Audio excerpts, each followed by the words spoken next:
Halo semuanya. Selamat datang di video kelompok 6 sejarah peminatan. Jadi, kita di sini ingin membahas mengenai perpecahan Cekoslowakia. Nah, sebelumnya teman-teman udah ada yang tahu belum? Apa sih Cekoslowakia itu? Jadi, Cekoslowakia adalah sebuah negara komunis yang berada di kawasan Eropa Timur. Pada awalnya, Cekoslowakia ini dikenal dengan nama Bohemia karena di wilayah tersebut ada banyak banget pendatang dari suku Boyern. Di tahun 1917 terjadi pertemuan di Pittsburgh, Pennsylvania, di mana Thomas Masaryk mewakili Ceko menandatangani perjanjian tersebut. Perjanjian itu mendorong penyatuan negara Czechia dan Slovakia menjadi Cekoslowakia yang resmi berdiri pada Oktober 1918. Cekoslowakia ini berbentuk republik dan memiliki pusat pemerintahan di Praha. Nama Cekoslowakia ini diambil dari dua etnis setempat, yaitu etnis Ceko atau Bohemia yang berada di sebelah barat dan etnis Slovak yang mendominasi wilayah timur. Nah, sebelum menjadi negara merdeka, wilayah Cekoslowakia ini menjadi negara tempat membuat senjata dan menjadi gudang senjata setelah Perang Dunia I dan juga Perang Dunia II.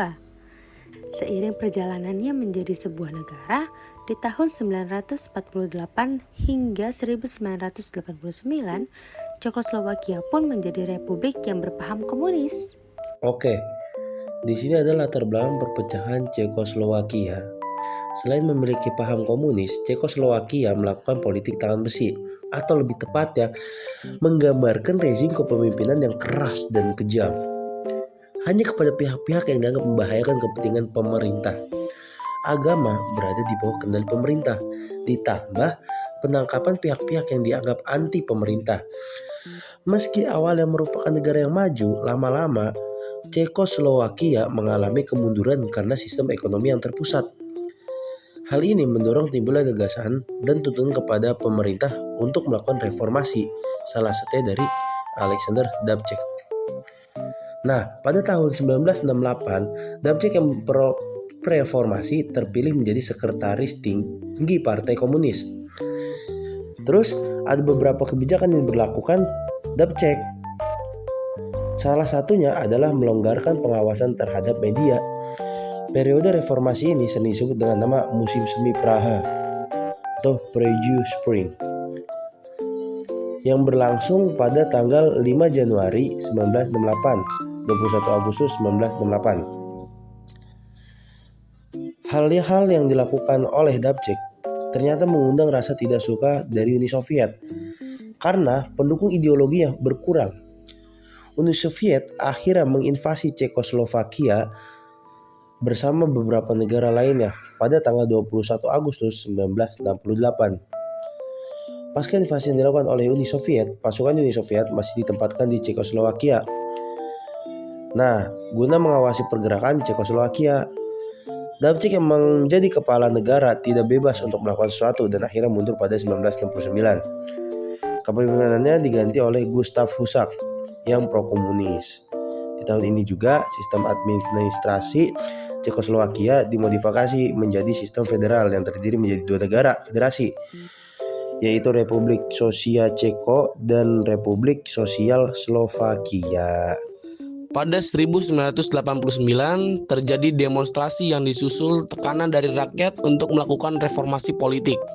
Sadar apabila dengan melawan demonstran hanya akan memantik permasalahan yang lebih besar, pemerintah Cekoslowakia akhirnya melunak dan mengizinkan pembentukan pemerintahan koalisi dengan kubu oposisi non-komunis. Terbentuknya pemerintahan koalisi kemudian diikuti dengan naiknya Václav Havel sebagai presiden dari Cekoslowakia pada bulan Desember 1989. Periode dari komunis ke demokratis ini kemudian dikenal dengan nama Revolusi Beludru atau dikenal juga dengan Revolusi Velvet yang terjadi pada 17 November sampai 29 Desember 1989. Pada tahun 1990, Cekoslovakia menjalani pemilu multipartai untuk pertama kalinya. dan membawa Havel kembali terpilih sebagai presiden. Sistem ekonomi terpusat ala komunis tak lagi dijalankan dan perusahaan swasta bermunculan.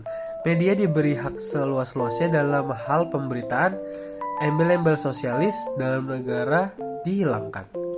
Revolusi ini ternyata menimbulkan perdebatan di dalam parlemen Ceko dan Slovakia. Hingga akhirnya pada tanggal 1 Januari 1993, kedua negara memutuskan untuk pecah atau berdiri sendiri. Di samping revolusi Beludru, penyebab lainnya adalah perpecahan dalam anggota parlemen karena ada yang mendukung adanya desentralisasi atau pemusatan dan ada yang tidak setuju. Akibat pusat pemerintahan yang berada di kota Praha, anggota parlemen dari wilayah Slovakia tidak setuju karena dianggap tidak adil bagi wilayahnya.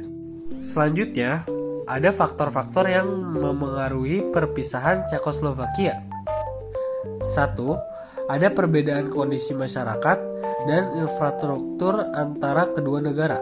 Yang kedua, Ceko menganggap Slovakia sebagai beban. Sebaliknya, Slovakia merasa dianaktirikan.